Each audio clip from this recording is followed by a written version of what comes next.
So VoiceOver, you're not supposed to really read your comments, at least not the negative ones. I didn't think any of my videos would actually get a whole lot of plays, but we're closing in on 10K on one of them. So let's see some of the comments here. Oh wow, finally found a nice honest review for Cyberpower, sponsored by Cyberpower. I can promise you, if I was sponsored by anyone, there'd be a lot more videos on my channel. It's more likely that I'd take you seriously if I didn't see you. I replied, it's okay, I don't take myself seriously either.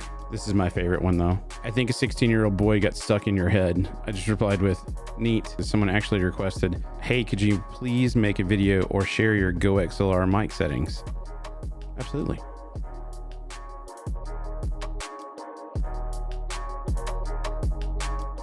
So interestingly enough, I actually have to redo my settings anyway because I had a computer crash. I had to reformat my hard drive, all that good stuff. I had to start with a fresh Windows install, so I lost all of my settings on my GoXLR. So I actually had to start it from scratch.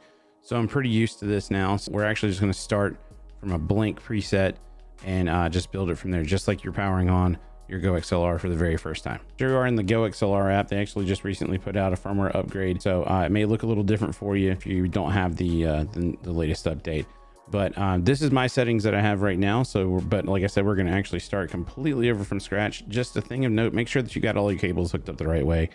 Make sure that if you're in a single stream PC, that you have everything routed. Broadcast stream mix, that's where you want to go. I have a dual PC setup, so I'm using the line out. Make sure you have your microphone plugged in the right port. If you're using an XLR, which I hope that you're doing with a GoXLR, that you have that plugged in. If you're using a USB mic, make sure that you're plugging in that into the proper channel. Anything else as far as your headphones and everything, make sure it's all plugged up right. And you know, just like the instructions say, there's actually goes really in depth in the instruction manual for GoXLR.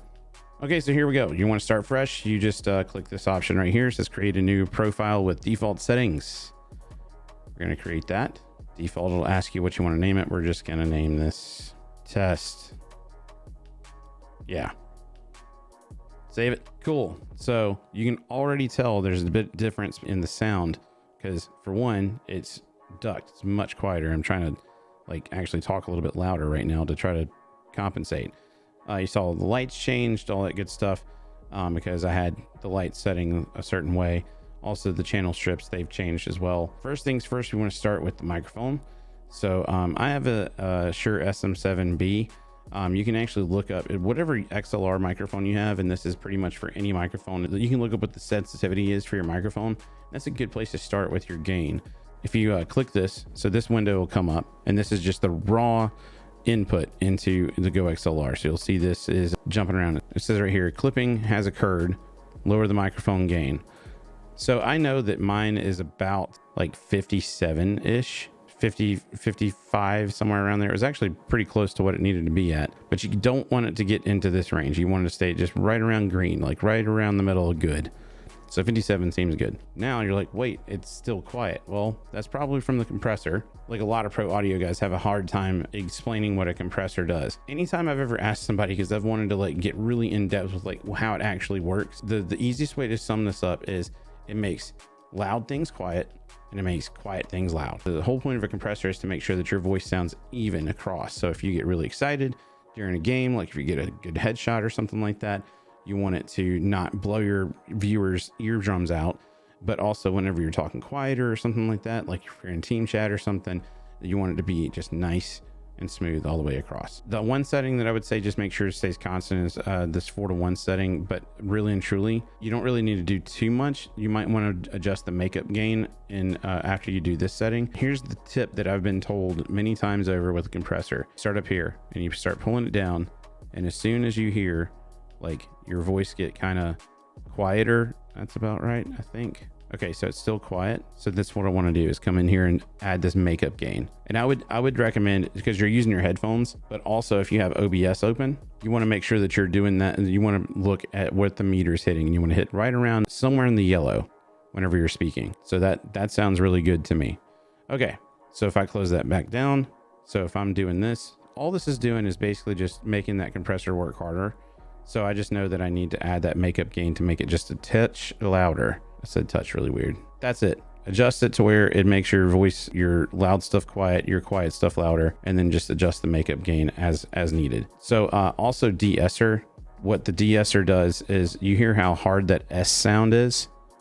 So if I open this up a little bit, it's going to actually cut that down some, but you can also do that with EQ. So you don't want to cut too much of your consonants off, but somewhere around here is pretty good. I have a hard problem with S's. So I try to make sure that that's not so harsh. So I'd actually rock this around like 70 something. EQ, you can do it as easy or as complicated as you want. So it's got a 3-band here. You can open it up and here's the whole gamut here of, you know, what you want to do. This is actually, I think, saved from the last time.